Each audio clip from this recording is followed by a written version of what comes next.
गरीब महार कुटुंबात जन्मलो. जिथं शिक्षण घेणे हे मोठं स्वप्न होतं, पण मी ठरवलं शिक्षण घ्यायचं, कारण मला माहित होतं की शिक्षण हाच खरा परिवर्तनाचा मार्ग आहे. लहानपणापासून मला अन्यायाचा, अस्पृश्यतेचा सामना करावा लागला. शाळेत मला पाण्याला देखील हात लावून देत नव्हते, पण या सर्व आव्हानांना मी माझ्या शिक्षणाच्या जोरावर उत्तर दिलं.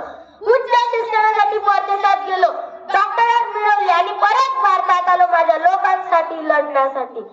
माझे संपूर्ण आयुष्य मी समाजात बंधुता आणि समानता निर्माण करण्यासाठी झटवलो. मी म्हणतो, शिका, संघटित व्हा, संघर्ष करा, कारण शिक्षणाशिवाय माणूस अंधारात राहतो, संघटनेशिवाय